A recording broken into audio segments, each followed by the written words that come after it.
HottieCon last year, I didn't make a dime. I broke even. What's up, y'all? It's your girl, Briana Flemings. We're back to Content to Cash. I couldn't be any happier to have the founder of HottieCon joining Content to Cash. Who better, honestly, than the content creator herself, who went from being an esthetician to having her own conference for women. Like, you are really doing the damn thing. Like, doing the damn thing. Thank you so much. Thank you. So we got Nicole on here, and we're going to get into some questions. But first, I would love for you to formally introduce yourself, because obviously you can introduce yourself better than I can. My name is Nicole Napper. I'm originally, like you said, a licensed esthetician doing lashes, facials, and brows. And I also founded an organization called Houston Hottie Social Hour, which is an organization for women and women entrepreneurs specifically. We host monthly, quarterly events, anything from coffee chats, lunch and learns, social hours, and now HottieCon, our large conference. And on top of my professional self, I'm also a mom of 3 and a wife. So yeah, it's so interesting to see how you balance like that, because you have 3 kids. You know, for the audience to know, you have 3 kids, running a business. You got this conference coming up. Tell us a little bit about HottieCon. HottieCon. This is our 2nd year hosting HottieCon, and this year I really wanted to be intentional with what the conference was about and what we were bringing to the community and the women. So I was looking back at last year and what is it that our community is really focusing on and deep diving into, and what do they need? And I realized they need health and they need wealth. So this year it's all about health and wealth. We're going to be starting out with a yoga, a sound bath, a meditation. We're having 3 different powerful panels. So the first one is called our mental health panel, which is the inner work, heal first. And it's all about how does our mental health affect our relationships, our business, our partnerships, and our mental health really affects everything in our life, not just our personal life, but it really does affect everything. The second one, which is our wealth panel, building a legacy, not just a bag. And our big thing with that is right now we see a lot of hustle culture and trying to get quick cash, fast cash. And we really want to help the women see that you need to be consistent and you need to be building a legacy. And we want to help you build generational wealth, not just make a quick buck this week, make a quick bag this month, but how can you make your money long term? How can you make this lasting income that's going to get you out of living this paycheck to paycheck life? The last one is our motivational panel, which is built different, hotties on the rise, no limits, just levels. This is actually going to be my favorite panel because the women on this panel are built different. These are not your average women. The women on this panel have come from different life circumstances that you wouldn't expect them to be where they are right now with their 6-figure plus businesses. It would be, it's really shocking to see some of their stories and how they got to where they are. And our whole thing is there is no limits, it's just levels. And then on top of that, we have some activations. We actually just got sponsored by Electrolit. They're going to be providing a hydration bar. So I'm very excited about that. We're having a self-care lounge where you can get on-site services from different local women-owned businesses. And we are also having a VIP lounge where you can sit down on the stage with our speakers, have some one-on-one conversations, maybe get some more information and have a deeper connection if you get that VIP ticket. I'm excited for the conference overall. I had the opportunity to be a part of the conference the first time, and now to see it come back less than a year later and even bigger is like honestly really inspiring. But when it comes to like HottieCon, like what's something that you're most nervous about? Honestly, I feel like anyone who hosts events probably feels the same way. It's like, what if no one shows up?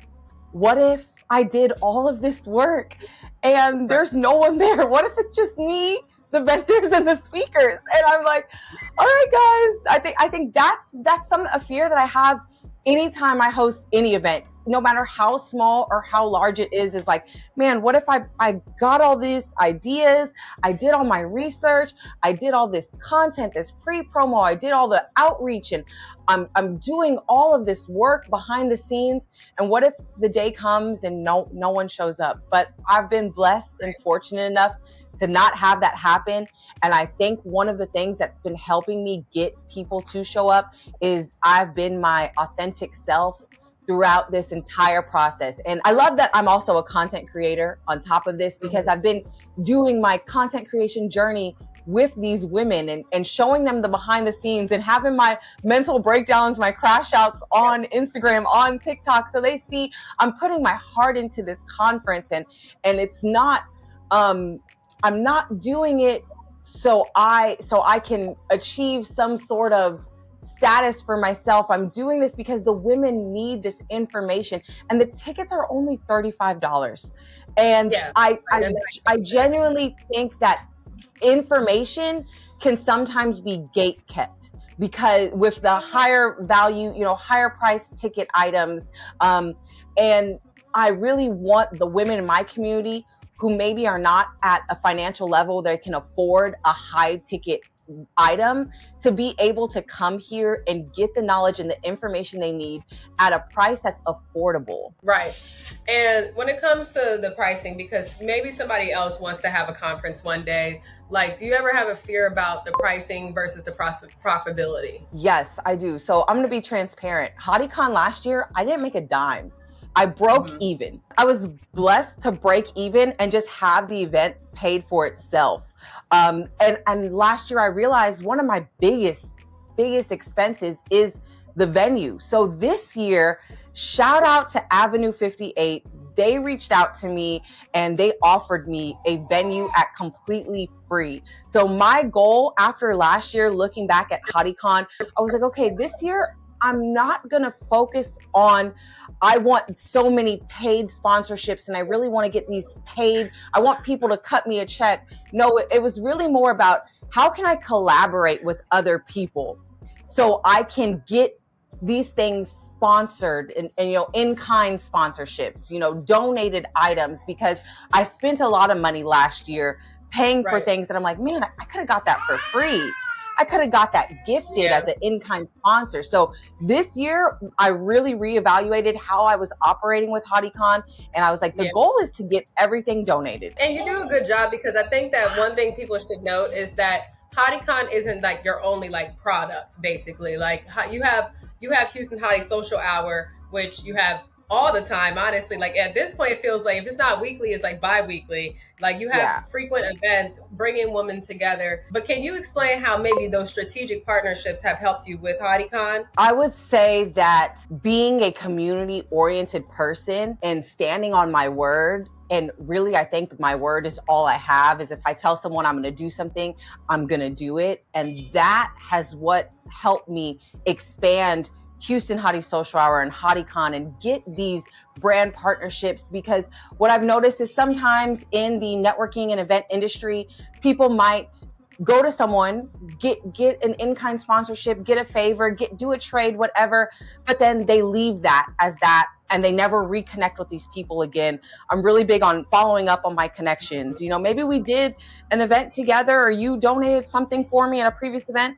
I'm going to check back in on you in a few weeks and let you know I still value you, even though I may not be gaining something from you right now, or I already gained something from you and I don't want to leave you high and dry now. Like, oh, got what I wanted and now I'm out. No, I'm going to really follow up and make sure I foster that connection and pour into the people that are also pouring into Houston Hotties. Even though I broke even on HottieCon, like you said, I do have Houston Hottie Social Hour. And in my very first year with Houston Hottie Social Hour, I made less than $10,000. But my second year with Houston Hottie Social Hour, I hit $30,000. So there is money to be made. And I think what has helped me be successful, though, is being authentic, being transparent. Now, speaking of tips and speaking of community, let's get into your content. I came across you, not just through a mutual friend at the time, but also I was able to trust you because of the content that you put out. I genuinely was like, oh, wow, I want to be around her. I want to be around her space, her community. How has content really helped you with your success metrics? So when I first started Houston Hotties, all I had was my personal page, which had maybe 800 followers.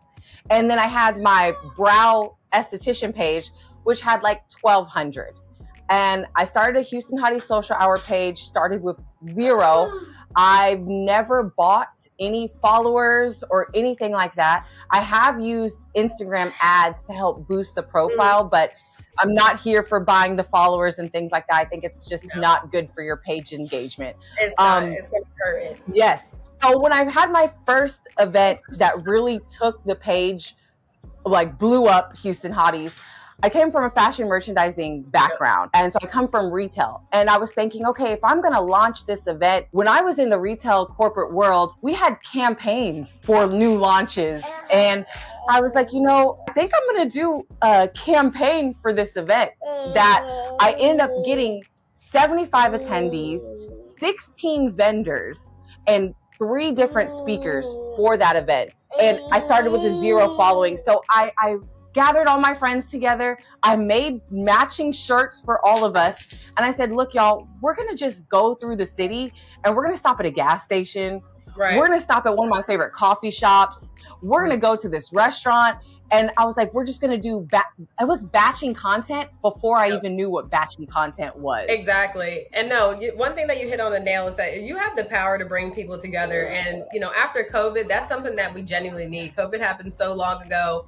And people still feel so isolated in networking. People still feel left out. And here you are, you take people how they are, of course, with respect and boundaries to your community, yes. But you genuinely are just so fair across the board, with the status that you have. So I think that's amazing. Like, now I have to ask, when it comes to Houston Hottie Social Hour, and then when it comes to HottieCon and its growth, would you be able to say that, leveraging creators, has that helped you as well with growing it? Because of course you've grown your own socials and your content has gotten you to build a community. But now when we're talking about scale, how do you like to leverage creators, and what kind of creators would you love to continue working with as you guys grow your product and your community? Definitely. I think the UGC style content has what has helped me a lot. The women who come and leave authentic reviews, who come and, recap their experience of their own individual experience, because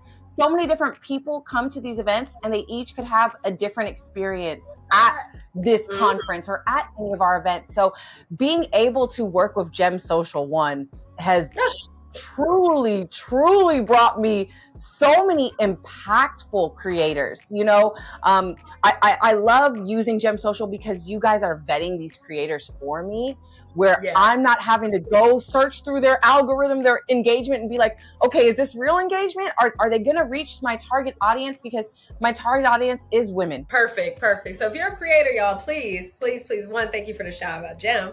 But also, please, if you're a creator and you follow Nicole or you follow HottieCon, attend HottieCon, because I think that what makes creative partnerships more organic is when they support each other. Which brings me to my last few questions that I'm going to be firing off for you. But at what point did you feel like you, in your past life, you weren't aligned with what you were doing anymore, and that this is what you had to do? Like, you woke up and was like, I got to move forward with HottieCon. I got to move forward with this initiative.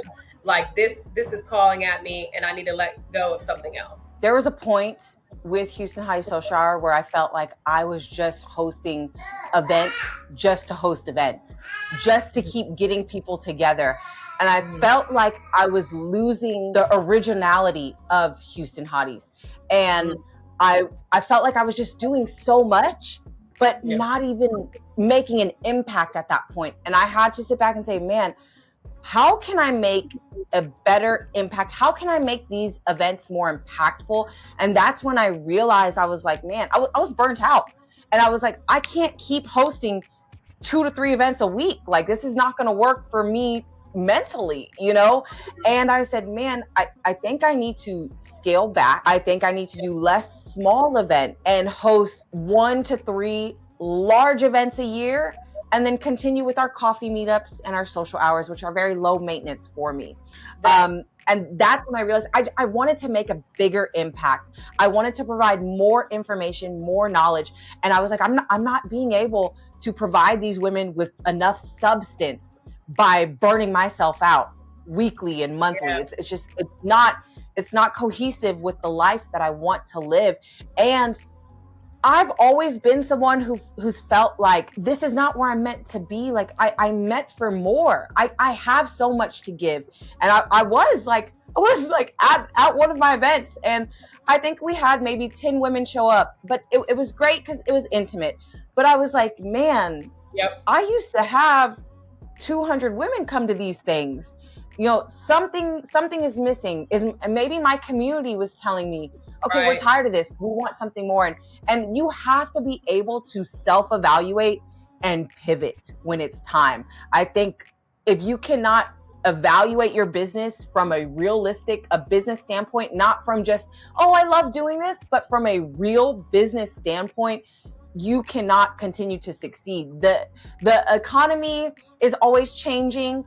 The trends are always changing. The content creation is always changing. There's always levels and there's always something new. So you have to stay with what your community wants. Yes, I agree. People need to understand that when it comes to building community, don't just build it, listen to them. When it comes to, HottieCon, I know that you want to take this global at some point, right? What are you doing right now to start working on that vision to take HottieCon global? That would be my last question. I actually lived in Austin for about almost 5 years, and that's where I met my husband.